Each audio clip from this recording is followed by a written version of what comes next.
विभीषणकृतम् आपदुद्धारक श्री हनुमते स्तोत्रम्। श्री हनुमते नमः। विनियोगः। अस्य श्री हनुमति स्तोत्र महामन्त्रस्य विभीषण ऋषिः अनुष्टुप् छन्दः। हनुमान् देवता मम शत्रुमुखस्तम्भनार्थे सर्वकार्यसिद्ध्यर्थे च जपे विनियोगः। ध्यानम् चन्द्राभं चरणारविन्दयुगलं कौपीनमौञ्जीधरम् नाभ्यां वैकटिसूत्रयुक्तवसनं यज्ञोपवीतावृतम् हस्ताभ्यामवलम्ब्य चाञ्चलिमथो हारावलीकुण्डलम् बिभ्रद्दीर्घशिखं प्रसन्नवदनं दिव्याञ्जनेयं भजे। श्री हनुमते नमः। ध्यानं समर्पयामि। ॐ नमो हनुमते रुद्राय मम सर्वदुष्टजनमुखस्तम्भनं कुरु कुरु मम सर्वकार्यसिद्धिं कुरु कुरु। ऐं ह्रां ह्रीं ह्रौं फट् स्वाहा अष्टवारं जपेत्। आपन्नाखिललोकार्ते हारिणे श्रीहनुमते अकस्मादागतोत्पात नाशनाय नमोऽस्तु ते। सीतावियुक्त श्रीराम शोकदुःखभयापः तापत्रयस्य संहारिन् आञ्जनेय नमोऽस्तु ते। आधिव्याधिमहामारी ग्रहपीडापहारिणे प्राणापहन्त्रे दैत्यानां रामप्राणात्मने नमः। संसारसागरावर्ता गतसम्भ्रान्तचेतसां शरणागतमर्त्यानां शरण्याय नमोऽस्तु ते।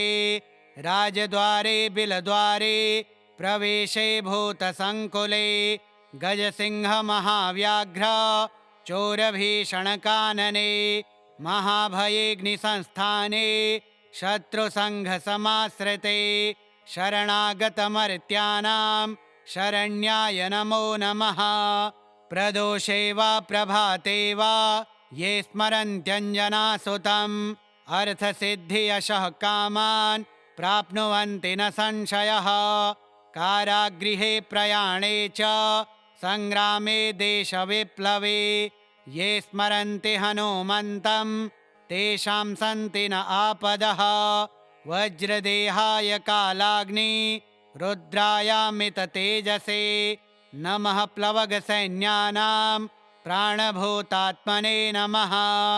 दुष्टदैत्यमहादर्प दलनाय महात्मने ब्रह्मास्त्रस्तम्भनायास्मै नमः श्रीरुद्रमूर्तये। जप्त्वा स्तोत्रमिदं पुण्यं वसुवारं पठेन्नरः राजस्थाने सभास्थाने वादे प्राप्ते जपे ध्रुवम्। विभीषणकृतं स्तोत्रं यः पठेत् प्रयतो नरः सर्वापद्भ्यो विमुच्येत नात्र कार्या विचारणा। आपन्नाखिललोकार्ते हारिणे श्रीहनुमते अकस्मादागतोत्पात नाशनाय नमोऽस्तु ते। सीतावियुक्त श्रीराम शोकदुःखभयापः तापत्रयस्य संहारिन् आञ्जनेय नमोऽस्तु ते। आधिव्याधिमहामारी ग्रहपीडापहारिणे प्राणापहन्त्रे दैत्यानां रामप्राणात्मने नमः। संसारसागरावर्ता गतसम्भ्रान्तचेतसां शरणागतमर्त्यानां शरण्याय नमोऽस्तु ते। राजद्वारे बिलद्वारे प्रवेशे भूतसङ्कुले गजसिंहमहाव्याघ्र चोरभीषणकानने महाभयेऽग्निसंस्थाने शत्रुसङ्घसमाश्रिते शरणागतमर्त्यानां शरण्याय नमो नमः। प्रदोषे वा प्रभाते वा ये स्मरन्त्यञ्जनासुतम् अर्थसिद्धियशः कामान् प्राप्नुवन्ति न संशयः। कारागृहे प्रयाणे च संग्रामे देशविप्लवे ये स्मरन्ति हनुमन्तं तेषां सन्ति न आपदः। वज्रदेहाय कालाग्नि रुद्रायामिततेजसे नमः प्लवगसैन्यानां प्राणभूतात्मने नमः। दुष्टदैत्यमहादर्प दलनाय महात्मने ब्रह्मास्त्रस्तम्भनायास्मै नमः श्रीरुद्रमूर्तये। जप्त्वा स्तोत्रमिदं पुण्यं वसुवारं पठेन्नरः राजस्थाने सभास्थाने वादे प्राप्ते जपे ध्रुवम्। विभीषणकृतं स्तोत्रं यः पठेत् प्रयतो नरः सर्वापद्भ्यो विमुच्येत नात्र कार्या विचारणा। आपन्नाखिललोकार्ते हारिणे श्रीहनुमते अकस्मादागतोत्पात नाशनाय नमोऽस्तु ते। सीतावियुक्त श्रीराम शोकदुःखभयापः तापत्रयस्य संहारिन् आञ्जनेय नमोऽस्तु ते। आधिव्याधिमहामारी ग्रहपीडापहारिणे प्राणापहन्त्रे दैत्यानां रामप्राणात्मने नमः। संसारसागरावर्ता गतसम्भ्रान्तचेतसां शरणागतमर्त्यानां शरण्याय नमोऽस्तु ते। राजद्वारे बिलद्वारे प्रवेशे भूतसङ्कुले गजसिंहमहाव्याघ्र चोरभीषणकानने महाभयेऽग्निसंस्थाने शत्रुसङ्घसमाश्रिते शरणागतमर्त्यानां शरण्याय नमो नमः। प्रदोषे वा प्रभाते वा ये स्मरन्त्यञ्जनासुतम् अर्थसिद्धियशः कामान् प्राप्नुवन्ति न संशयः। कारागृहे प्रयाणे च संग्रामे देशविप्लवे ये स्मरन्ति हनुमन्तं तेषां सन्ति न आपदः। वज्रदेहाय कालाग्नि रुद्रायामिततेजसे नमः प्लवगसैन्यानां प्राणभूतात्मने नमः। दुष्टदैत्यमहादर्प दलनाय महात्मने ब्रह्मास्त्रस्तम्भनायास्मै नमः श्रीरुद्रमूर्तये। जप्त्वा स्तोत्रमिदं पुण्यं वसुवारं पठेन्नरः राजस्थाने सभास्थाने वादे प्राप्ते जपे ध्रुवम्। विभीषणकृतं स्तोत्रं यः पठेत् प्रयतो नरः सर्वापद्भ्यो विमुच्येत नात्र कार्या विचारणा। आपन्नाखिललोकार्ते हारिणे श्रीहनुमते अकस्मादागतोत्पात नाशनाय नमोऽस्तु ते। सीतावियुक्त श्रीराम शोकदुःखभयापः तापत्रयस्य संहारिन् आञ्जनेय नमोऽस्तु ते। आधिव्याधिमहामारी ग्रहपीडापहारिणे प्राणापहन्त्रे दैत्यानां रामप्राणात्मने नमः। संसारसागरावर्ता गतसम्भ्रान्तचेतसां शरणागतमर्त्यानां शरण्याय नमोऽस्तु ते। राजद्वारे बिलद्वारे प्रवेशे भूतसङ्कुले गजसिंहमहाव्याघ्र चोरभीषणकानने महाभयेऽग्निसंस्थाने शत्रुसङ्घसमाश्रिते शरणागतमर्त्यानां शरण्याय नमो नमः। प्रदोषे वा प्रभाते वा ये स्मरन्त्यञ्जनासुतम् अर्थसिद्धियशः कामान् प्राप्नुवन्ति न संशयः। कारागृहे प्रयाणे च संग्रामे देशविप्लवे ये स्मरन्ति हनुमन्तं तेषां सन्ति न आपदः। वज्रदेहाय कालाग्नि रुद्रायामिततेजसे नमः प्लवगसैन्यानां प्राणभूतात्मने नमः।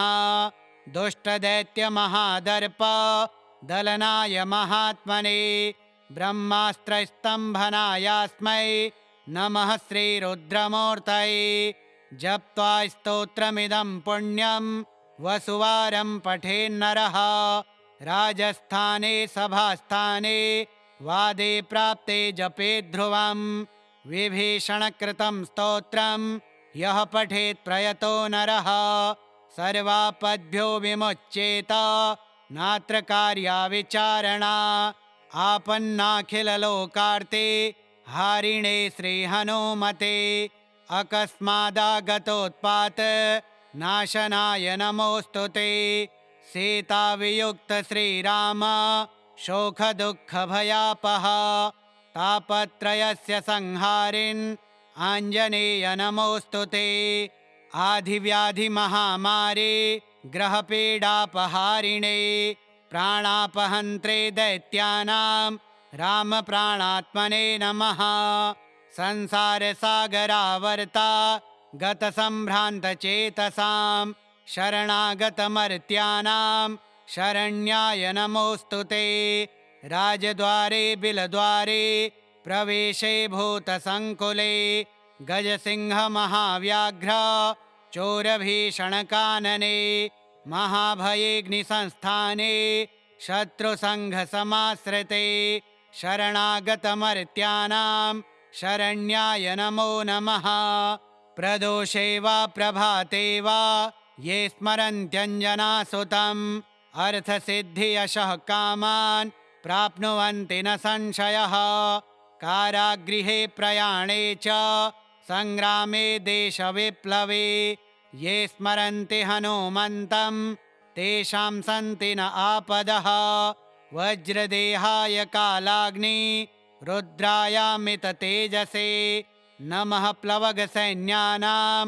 प्राणभूतात्मने नमः दुष्टदैत्यमहादर्प दलनाय महात्मने ब्रह्मास्त्रस्तम्भनायास्मै नमः श्रीरुद्रमूर्तये जप्त्वा स्तोत्रमिदं पुण्यं वसुवारं पठेन्नरः राजस्थाने सभास्थाने वादे प्राप्ते जपे ध्रुवम् विभीषणकृतं स्तोत्रं यः पठेत् प्रयतो नरः सर्वापद्भ्यो विमुच्येत नात्र कार्या विचारणा आपन्नाखिललोकार्ते हारिणे श्रीहनुमते अकस्मादागतोत्पात नाशनाय नमोऽस्तु ते सीतावियुक्त श्रीराम शोकदुःखभयापः तापत्रयस्य संहारिन् आञ्जनेय नमोऽस्तु ते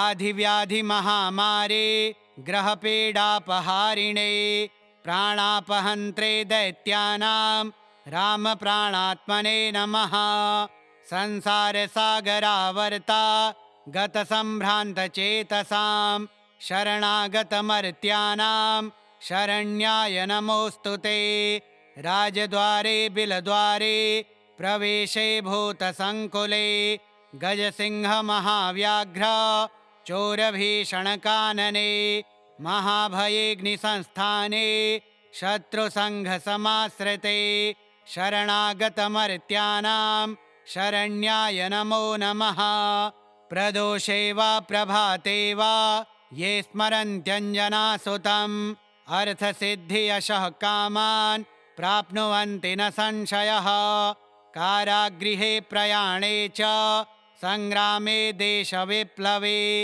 ये स्मरन्ति हनुमन्तं तेषां सन्ति न आपदः वज्रदेहाय कालाग्नि रुद्रायामिततेजसे नमः प्लवगसैन्यानां प्राणभूतात्मने नमः दुष्टदैत्यमहादर्प दलनाय महात्मने ब्रह्मास्त्रस्तम्भनायास्मै नमः श्रीरुद्रमूर्तये जप्त्वा स्तोत्रमिदं पुण्यं वसुवारं पठेन्नरः राजस्थाने सभास्थाने वादे प्राप्ते जपे ध्रुवम् विभीषणकृतं स्तोत्रं यः पठेत् प्रयतो नरः सर्वापद्भ्यो विमुच्येत नात्र कार्या विचारणा आपन्नाखिललोकार्ते हारिणे श्रीहनुमते अकस्मादागतोत्पात नाशनाय नमोऽस्तु ते। सीतावियुक्त श्रीराम शोकदुःखभयापः तापत्रयस्य संहारिन् आञ्जनेय नमोऽस्तु ते। आधिव्याधिमहामारी ग्रहपीडापहारिणे प्राणापहन्त्रे दैत्यानां रामप्राणात्मने नमः। संसारसागरावर्ता गतसम्भ्रान्तचेतसां शरणागतमर्त्यानां शरण्याय नमोऽस्तु ते। राजद्वारे बिलद्वारे प्रवेशे भूतसङ्कुले गजसिंहमहाव्याघ्र चोरभीषणकानने महाभयेऽग्निसंस्थाने शत्रुसङ्घसमाश्रिते शरणागतमर्त्यानां शरण्याय नमो नमः। प्रदोषे वा प्रभाते वा ये स्मरन्त्यञ्जनासुतम् अर्थसिद्धियशः कामान् प्राप्नुवन्ति न संशयः। कारागृहे प्रयाणे च सङ्ग्रामे देशविप्लवे ये स्मरन्ति हनुमन्तं तेषां सन्ति न आपदः। वज्रदेहाय कालाग्नि रुद्रायामिततेजसे नमः। प्लवगसैन्यानां प्राणभूतात्मने नमः। दुष्टदैत्यमहादर्प दलनाय महात्मने ब्रह्मास्त्रस्तम्भनायास्मै नमः श्रीरुद्रमूर्तये। जप्त्वा स्तोत्रमिदं पुण्यं वसुवारं पठेन्नरः राजस्थाने सभास्थाने वादे प्राप्ते जपे ध्रुवं। विभीषणकृतं स्तोत्रं यः पठेत् प्रयतो नरः सर्वापद्भ्यो विमुच्येत नात्र कार्या विचारणा। आपन्नाखिललोकार्ते हारिणे श्रीहनुमते अकस्मादागतोत्पात नाशनाय नमोऽस्तु ते। सीतावियुक्त श्रीराम शोकदुःखभयापः तापत्रयस्य संहारिन् आञ्जनेय नमोऽस्तु ते। आधिव्याधिमहामारी ग्रहपीडापहारिणे प्राणापहन्त्रे दैत्यानां रामप्राणात्मने नमः। संसारसागरावर्ता गतसम्भ्रान्तचेतसां शरणागतमर्त्यानां शरण्याय नमोऽस्तु ते। राजद्वारे बिलद्वारे प्रवेशे भूतसङ्कुले गजसिंहमहाव्याघ्र चोरभीषणकानने महाभयेऽग्निसंस्थाने शत्रुसङ्घसमाश्रिते शरणागतमर्त्यानां शरण्याय नमो नमः।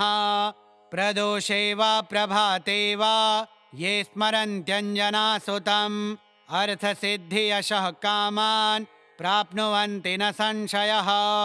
कारागृहे प्रयाणे च सङ्ग्रामे देशविप्लवे ये स्मरन्ति हनुमन्तं तेषां सन्ति न आपदः। वज्रदेहाय कालाग्नि रुद्रायामिततेजसे नमः। प्लवगसैन्यानां प्राणभूतात्मने नमः। दुष्टदैत्यमहादर्प दलनाय महात्मने ब्रह्मास्त्रस्तम्भनायास्मै नमः श्रीरुद्रमूर्तये। जप्त्वा स्तोत्रमिदं पुण्यं वसुवारं पठेन्नरः राजस्थाने सभास्थाने वादे प्राप्ते जपे ध्रुवं। विभीषणकृतं स्तोत्रं यः पठेत् प्रयतो नरः सर्वापद्भ्यो विमुच्येत नात्र कार्या विचारणा। आपन्नाखिललोकार्ते हारिणे श्रीहनुमते अकस्मादागतोत्पात नाशनाय नमोऽस्तु ते। सीतावियुक्त श्रीराम शोकदुःखभयापः तापत्रयस्य संहारिन् आञ्जनेय नमोऽस्तु ते। आधिव्याधिमहामारी ग्रहपीडापहारिणे प्राणापहन्त्रे दैत्यानां रामप्राणात्मने नमः। संसारसागरावर्ता गतसम्भ्रान्तचेतसां शरणागतमर्त्यानां शरण्याय नमोऽस्तु ते। राजद्वारे बिलद्वारे प्रवेशे भूतसङ्कुले गजसिंहमहाव्याघ्र चोरभीषणकानने महाभयेऽग्निसंस्थाने शत्रुसङ्घसमाश्रिते शरणागतमर्त्यानां शरण्याय नमो नमः। प्रदोषे वा प्रभाते वा ये स्मरन्त्यञ्जनासुतम् अर्थसिद्धियशः कामान् प्राप्नुवन्ति न संशयः। कारागृहे प्रयाणे च सङ्ग्रामे देशविप्लवे ये स्मरन्ति हनुमन्तं तेषां सन्ति न आपदः। वज्रदेहाय कालाग्नि रुद्रायामिततेजसे नमः प्लवगसैन्यानां प्राणभूतात्मने नमः। दुष्टदैत्यमहादर्प दलनाय महात्मने ब्रह्मास्त्रस्तम्भनायास्मै नमः श्रीरुद्रमूर्तये। जप्त्वा स्तोत्रमिदं पुण्यं वसुवारं पठेन्नरः राजस्थाने सभास्थाने वादे प्राप्ते जपे ध्रुवम्। विभीषणकृतं स्तोत्रं यः पठेत् प्रयतो नरः सर्वापद्भ्यो विमुच्येत नात्र कार्या विचारणा। आपन्नाखिललोकार्ते हारिणे श्रीहनुमते अकस्मादागतोत्पात नाशनाय नमोऽस्तु ते। सीतावियुक्त श्रीराम शोकदुःखभयापः तापत्रयस्य संहारिन् आञ्जनेय नमोऽस्तु ते। आधिव्याधिमहामारे ग्रहपीडापहारिणे प्राणापहन्त्रे दैत्यानां रामप्राणात्मने नमः। संसारसागरावर्ता गतसम्भ्रान्तचेतसां शरणागतमर्त्यानां शरण्याय नमोऽस्तु ते। राजद्वारे बिलद्वारे प्रवेशे भूतसङ्कुले गजसिंहमहाव्याघ्र चोरभीषणकानने महाभयेऽग्निसंस्थाने शत्रुसङ्घसमाश्रिते शरणागतमर्त्यानां शरण्याय नमो नमः। प्रदोषे वा प्रभाते वा ये स्मरन्त्यञ्जनासुतम् अर्थसिद्धियशः कामान् प्राप्नुवन्ति न संशयः। कारागृहे प्रयाणे च सङ्ग्रामे देशविप्लवे ये स्मरन्ति हनुमन्तं तेषां सन्ति न आपदः। वज्रदेहाय कालाग्नि रुद्रायामिततेजसे नमः प्लवगसैन्यानां प्राणभूतात्मने नमः। दुष्टदैत्यमहादर्प दलनाय महात्मने ब्रह्मास्त्रस्तम्भनायास्मै नमः श्रीरुद्रमूर्तये।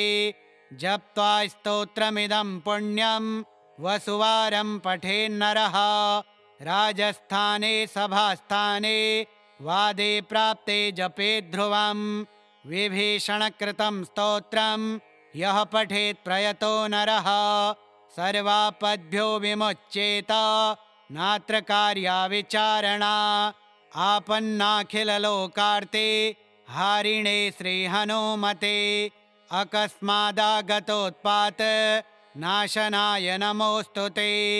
सीतावियुक्त श्रीराम शोकदुःखभयापः तापत्रयस्य संहारिन् आञ्जनेय नमोऽस्तु ते।